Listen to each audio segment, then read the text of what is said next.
You know, as we've spent this month exploring the theme of hospitality, I don't know about you, but what I've thought about is how fluid the roles are of guest and host. In a way, we all come to this planet as guests. We didn't create the sky or the trees or the earth that we live on, and we are only grateful guests who can try to treat it well so that other guests can also enjoy it.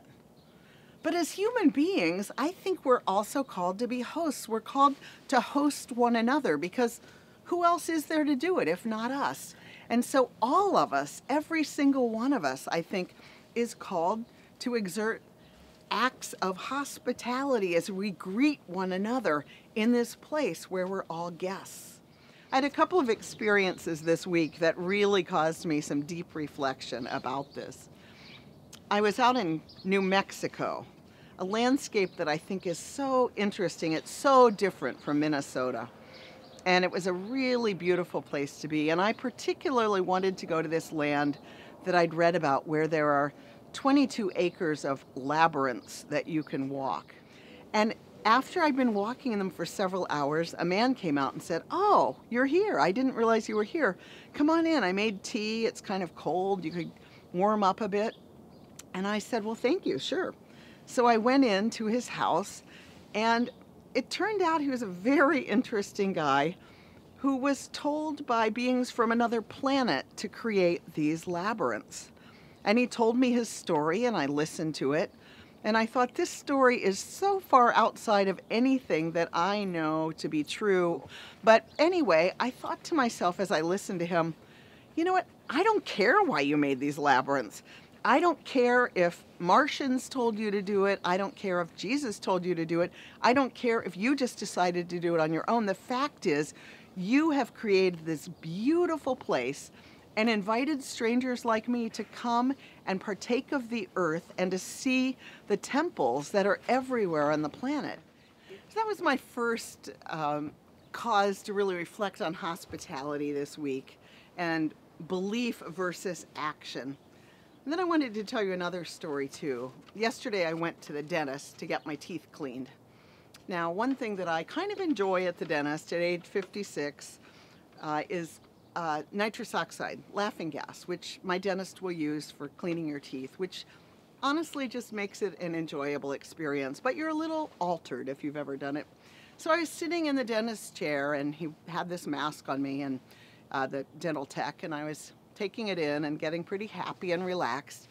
And he said to me, "What do you do for a living?"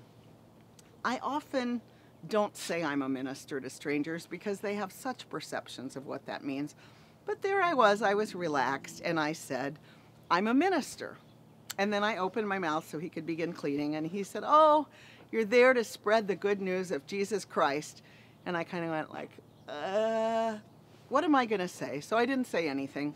And so he began to share about his own faith, which was a very different one than mine, a very, we'd probably call it fundamentalist, a very biblically based, literal interpretation. And he began to share with me how the end times are coming and that Palestine will be the first country to be wiped off the globe, he said happily. And he said, Yasser Arafat is the Antichrist.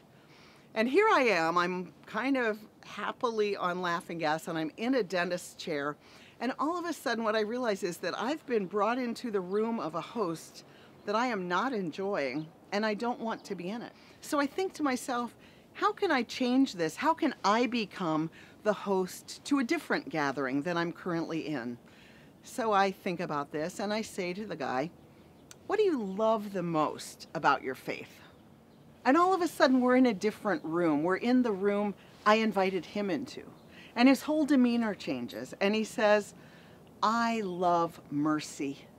And I said, "Say more about mercy." He said, "I love that no matter what a sinner I am, Jesus loves me." And I said, "Oh, yeah, what's not to love about that?" And so suddenly I went from being in a very unpleasant room to being in a room where even if we might use different language, at least I thought, yeah, who doesn't love mercy? Who doesn't love that as imperfect as we are, we can find love in the universe? And so he said to me, "What do you love most about your faith?" And I said, "Oh, definitely love. definitely love.